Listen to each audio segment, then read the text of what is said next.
Welcome to Between the Stripes, a Clemson media podcast. I'm John Fowler. I'm Olsen Patt-Henry. No, Kylen Webb. In this episode, we're going to be covering the topics from Chapter 9 about television, sports broadcasting, and sports radio.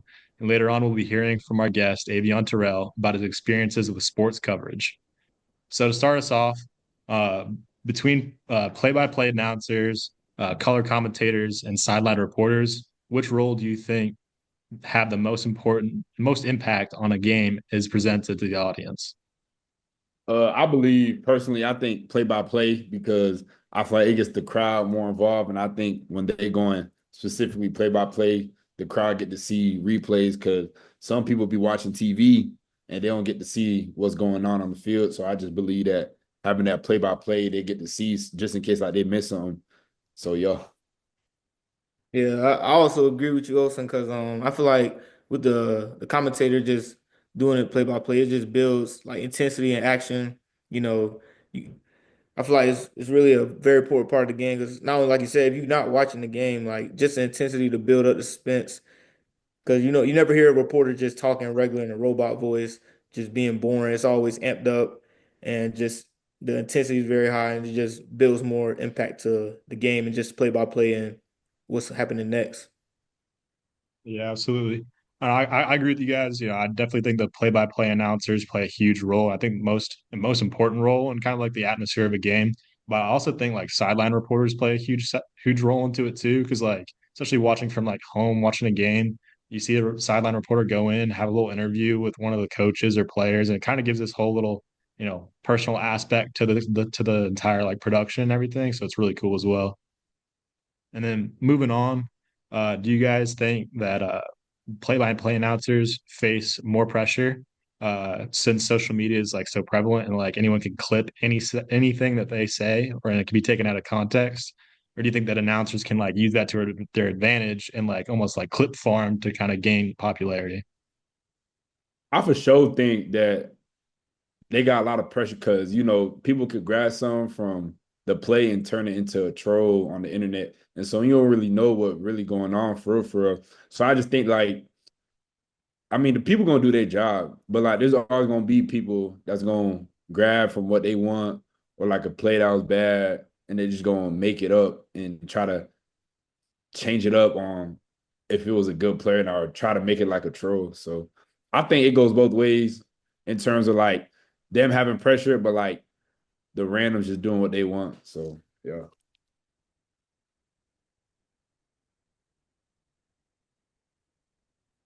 Um, I also feel like it can either I feel like it could be either a positive or a negative way. It just really depends on the person and how they go about the situation and how they do it. Because I mean, I feel like as a play-by-play announcer, the pressure's always on, but the way social media is now and just how big it is and the impact it has on just the everyday game. And not only the game, just with people in their everyday lives, like clips, I mean, anybody could change and then the way AI is edited, just take it and make it their own thing. But I feel like just depending on the person, it can either be used to the advantage or as a positive or negative way. Yeah, definitely. I agree. Like I feel like it can almost be turned more into a positive way of like they can use it to their advantage of, hey, this game's really intense. Like I know that this is gonna be like a highly televised or like, a lot of people are gonna be watching on social media and like I need to put more effort into this, make it more exaggerated because people are gonna love that on social media. Yeah. Yeah. So with that moving on, with that being said, iconic broadcasters often shape how fans experience games. What impact do you think play-by-play announcers have on fan engagement and loyalty to a network? Uh, I started off with that question. I think play-by-play announcers, have a big impact on fan engagement because with a network, just the loyalty part, just if you wake up every morning and watch, like, for example, like I watch Shannon Sharp when he be on the podcast with Ocho Cinco, just loyalty to them. Like I feel like play-by-play announcers, just their input and just the person or just what they bring to the table has a huge impact on just the engagement of fans and to the network. So I feel like that has a major part of being an announcer. yeah, absolutely. I think play-by-play announcers have a really big role in like fan engagement and kind of like making that environment much more intense and everything. Um, I feel like even just, watching sports, it's just like without that, you know, play-by-play commentary, it's really hard to kind of get into the game sometimes. And, whenever that announcer comes out over the stadium and kind of says, puts on that voice and puts some energy into it, it really gets the fans going and everything. As far as like loyalty to a network, uh, I'm a little iffy on that kind of thing because, personally for me, like at the Clemson football games and everything, like play-by-play announcers, I don't really know who they are, so it doesn't really matter for me for loyalty for him really for me to watch him or listen to him because to me it doesn't really matter who it is. It's more that I'm watching Clemson more than anything. But I guess for a lot of people it might matter, but that's something I kind of disagree upon a little bit. Yeah. I think personally that they play a big impact on fan engagement because I feel like if they're not going play by play, then it's like it's not just for the people at the game, but it's for the people on TV that's watching. And I think if they're not playing play by play, then it's like, dang, they can't.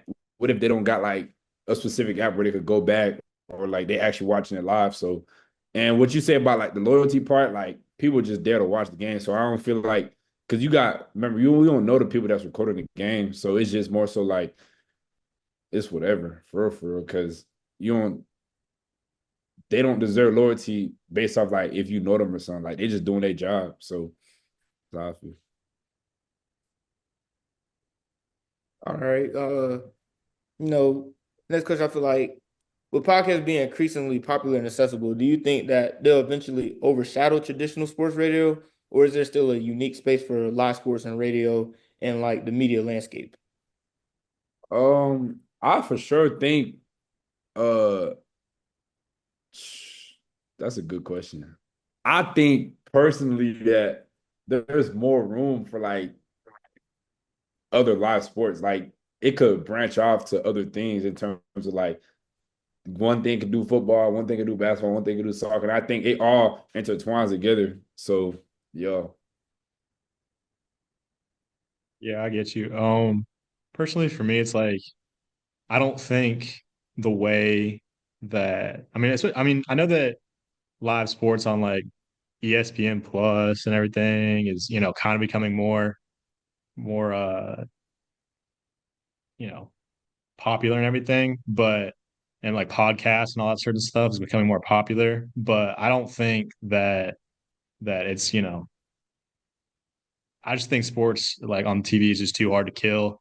And I just think that it's always going to have, that area to exist, and especially with like radio.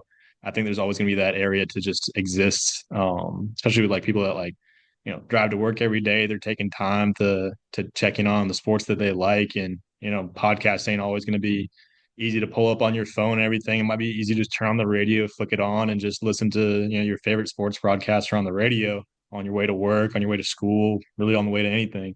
So I think that radio will always have a place for sports media, but I do think it might be overshadowed a little bit, but it definitely will always still have its place. Sure. 1,000%, 1,000%. That Yeah, being said, oh, though appreciate you, love. But me personally, I just feel like don't get me wrong, like I feel like it's come a long way and like it's rapidly rising and increasing and it's just gonna keep skyrocketing. But I feel like it still has its own separate, own little, you know what I mean? Like it still has its place. I don't think it'll overshadow like just sports in general, because I mean, just the way that is uh, within sports, like people are still gonna be engaged and just in love with the sport. But I feel like podcasts are just gonna keep increasing, but it won't overshadow and overtake just traditional sports radio. I mean, just like you said with the example in the car, I mean, some people prefer that over just individual podcasts. And then you still have this fan base that don't enjoy podcasts and don't follow them at all. So I just feel like it still has its own unique space and its own place in that, but I don't think it'll overshadow just traditional sports radio. That's just like I feel like old school. That's just always going to be there and just always have its unique, like skyrocketed fan base itself. fuck, that's what's up. That's real. That's real. That's real. With that being said, With traditional sports broadcasting surviving the increasing dominance of streaming platforms like ESPN Plus, Peacock, or YouTube TV?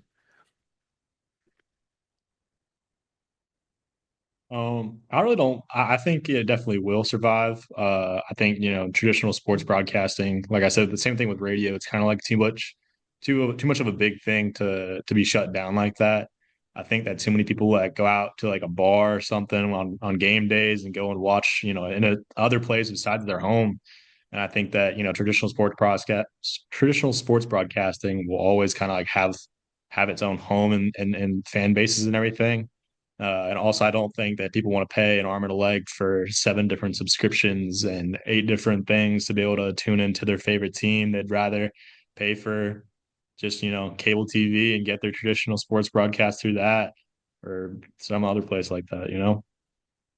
I could agree with that too, but I feel like I also disagree because I got people that they'll buy ESPN Plus, Peacock, or YouTube TV and see like what's best available. Because like some people think YouTube TV Plus, I mean YouTube TV is better than ESPN Plus because maybe they could rewind it on certain plays or like one of my friends like ESPN because it's just really the different type of broadcasting. But sometimes people don't notice, but like some games, not all games are on ESPN. So to really like the Big Ten, they play on like ABC or something like that. Whereas like ACC teams play on ESPN. It's really just based off preference and what's good for you. Feel me?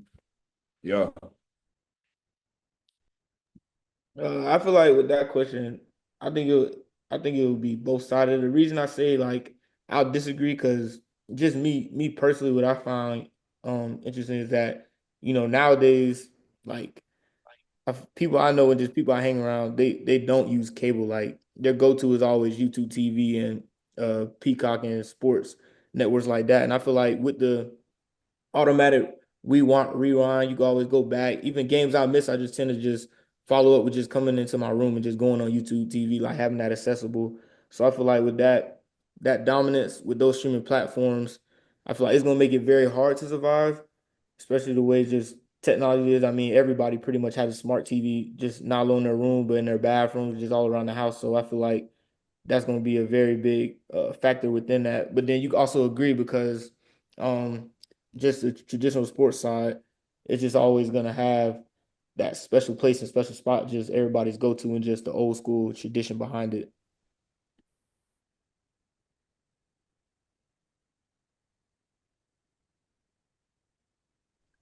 So up next, we will hear from Avieon Terrell, the starting quarterback for the Clemson Tigers, and his experience as an athlete and having to navigate through the sports media.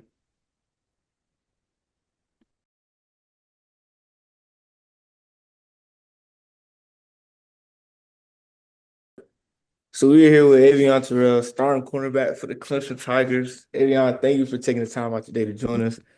We just want to start by just telling us a little bit about yourself and your role in the Clemson football program. Oh yeah, I'm a Clemson athlete, student athlete first.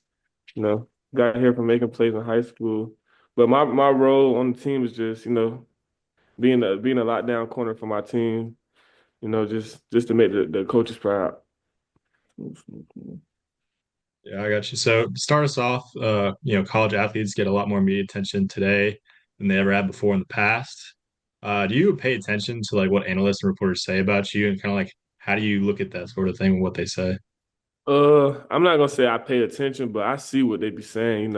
I feel like athletes who act like they don't pay attention to it be lying. Like I feel like every athlete see what the analysts will speak about you. So I see it, but it don't. I mean, they might say something bad, they might say something good, but it don't get to me. At the end of the day, I got to do my job on the field. That's what's up. That's what's up. So lead on to the next question. How do you feel when the camera's on you after making a big play? I feel good. Camera on you, so I just feel like you got to do your best celebration. What is What's that? So my go-to celebration is just doing this, or I might beat my chest. what's with the finger rap? What that business stand for? Shit, it stands for like when I make a deflection, it mean like nothing. Yeah. Got you. So like nothing like how would you like explain the adrenaline after like a big play like that? But no, you just feel tight. You just feel good. I mean, you made a big play in front of the Clemson crowd. The crowd getting lit, so it just feel good to make a play in front of Clemson crowd. Got you. That's smooth. All right, so as an athlete, ask yourself, what is it like seeing your like older brother who was here as a former Clemson Tiger player playing on Sundays for the Atlanta Falcons? I say it's motivation. Just seeing him. Just seeing him grow up, putting in the work to live his dream that he's doing on Sunday. So it just feel good to watch him play on Sunday. It's motivation. I can see myself doing it, so I just stay focused so I can just do the same thing he's doing. Yeah, absolutely. So, what's one thing you wish sports broadcasters would highlight more about college athletes or college athletics that they don't? Um, I feel like they should just highlight more just the athletes that give back to the community. I feel like they should broadcast that. I feel like during the game, if I make a play or at halftime, they bring it up during the game. Like this player, such and such, last week fed the homeless after the game. So I feel like they should do stuff like that. That's what's up. What has been your experience interacting with like different reporters, like after games and Uh, stuff like that? it's been different. Some reporters ask good questions, some reporters ask stupid questions, but to me, it'd be different. You just gotta know how to respond to different reporters because sometimes they'll try to get you to say the wrong thing. Yeah. Yeah. Yeah, absolutely. Thank you so much, Avieon. That's going to wrap it up for the very first episode of Between the Stripes. Again, a huge thank you to Avieon Terrell for joining us tonight and sharing his insights into Clemson life or into life as Clemson Tiger. Thanks for tuning in, and we'll catch you on the next episode of Between the Stripes.